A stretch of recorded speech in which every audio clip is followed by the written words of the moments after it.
Think about the last glass of milk you drank. Maybe it was cow's milk, maybe goat's milk if you were feeling fancy. But there's one animal you have never once seen on a milk carton: pigs. We have raised billions of them. We eat almost every single part of them: bacon, ham, ribs, skin, fat, even the blood in some countries. But in 9,000 years of living side by side with pigs, humans have almost never drunk their milk. Most people assume it's because pig milk is disgusting or dangerous, maybe even poisonous. That's not it. The real reason is stranger than that, and a little more violent than you'd expect. By the end of this video, you'll understand why one of the richest, most nutritious milks on the planet has been sitting right under our noses for thousands of years, completely untouched, and what that says about every single food choice you've ever made without realizing it. Let's start at the beginning. About 10,000 years ago, something changed in how humans ate. Early farmers in Western Europe and the Middle East stopped just hunting animals. They started living with them: cows, goats, sheep. And they figured out something huge. You didn't have to kill an animal to get food from it.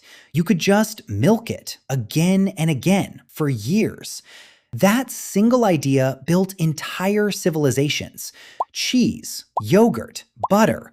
An entire food economy grew out of one simple relationship between humans and a handful of species. Pigs were domesticated around the same time, almost 9,000 years ago, around the same era as cows and goats. So here's the question.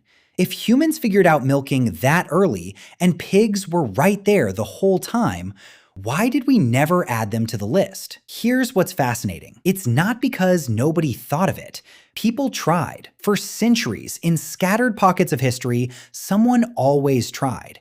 And almost every single one of them failed. Not because the milk was bad, because of the pig herself. Picture this. You're standing in a pen. A sow, a mother pig, is nearby. You take one step closer. She rises up. Her whole body tenses. In her mind, you are not a farmer. You are a threat to her babies. Cows evolved next to humans for so long that most of them barely react to being touched. Pigs never made that trade. A defensive sow can weigh over 250 pounds, and she is fast, and she is not bluffing. One chef, determined to make cheese from pig milk, actually tried smearing pig waste on his own jacket, just so the herd would stop treating him like a predator and start treating him like one of their own. He slept near the pen for nights, waiting for the sows to get used to his smell. That's the level of effort it takes just to get near one. But let's say you actually manage to get close enough to milk her.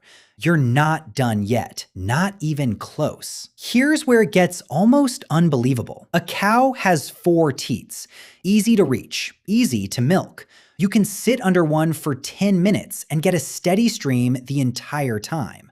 A sow can have anywhere from 8 to 16, more than 3 times as many. And they're small, and they're low to the ground, and there's no clean way to reach them all at once. Now, here's the part that ends most attempts before they even start. A pig doesn't slowly release milk like a cow does. Her body holds it back, and then releases it all at once, in a tiny window that lasts around 15 seconds. 15 seconds across more than a dozen teats, and then it's gone until the next cycle, roughly 2 hours later. Compare that to a cow calmly giving milk for 10 straight minutes whenever you're ready. No wonder every milking machine on Earth is built for 4 teats and a slow, steady stream.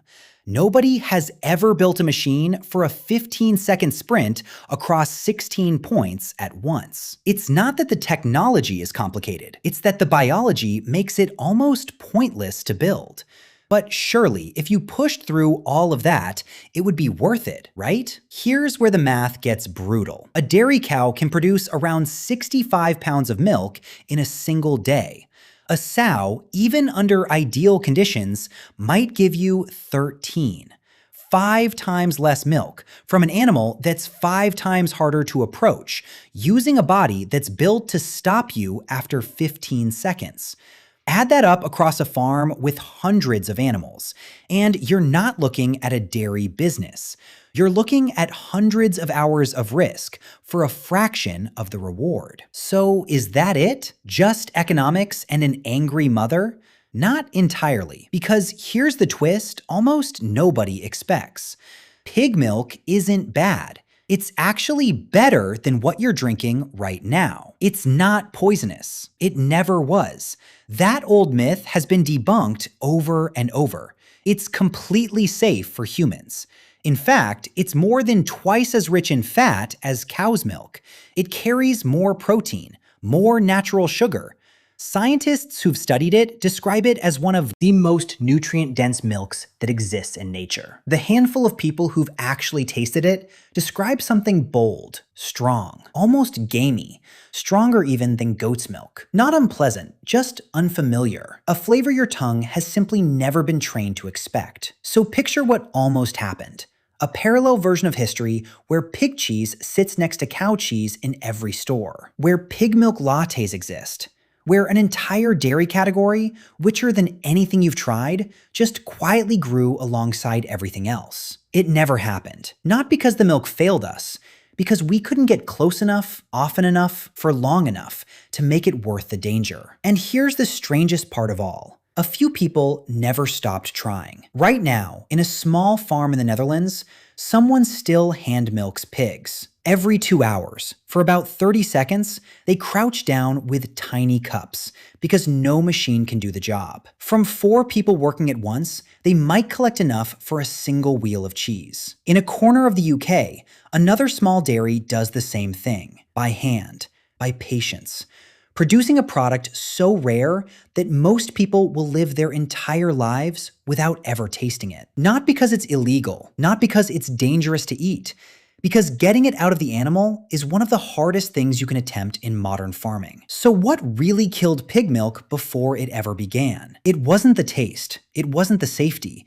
It wasn't even really the economics. Not at first. It was cooperation, or the lack of it. Every dairy animal we drink from today made an unspoken trade with us thousands of years ago. Stay calm. Let us get close. Let us take a little, again and again.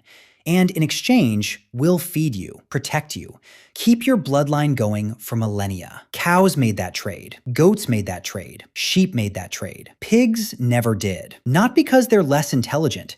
If anything, pigs are considered some of the smartest animals we farm. They simply never evolved the instinct to let a predator-shaped creature get close to their young, again and again, without a fight. And so an entire food category, one that could have existed for 9,000 years, simply never got the chance to. Which brings us to the real question underneath all of this. Every single thing you've ever eaten, every milk, every cheese, every glass poured into your cereal, exists because some animal, thousands of years ago, decided it was safe enough to let a stranger get close. You didn't choose that, your ancestors did. One uneasy interaction at a time, with whichever species happened to tolerate them. Pigs said no, and so did an entire branch of human diet, one that vanished before it ever had a name. Somewhere out there, in a version of history that never happened, you grow up drinking something richer than milk, something you'd never think twice about, poured from an animal you've only ever known as bacon. Instead, you got the version of the world where the bravest and most patient people alive still can't get more than a cupful at a time. The cow said yes, the pig never did. And every glass you've ever had in your hand was decided long before you were born, by an animal's willingness to simply let someone get close enough to try.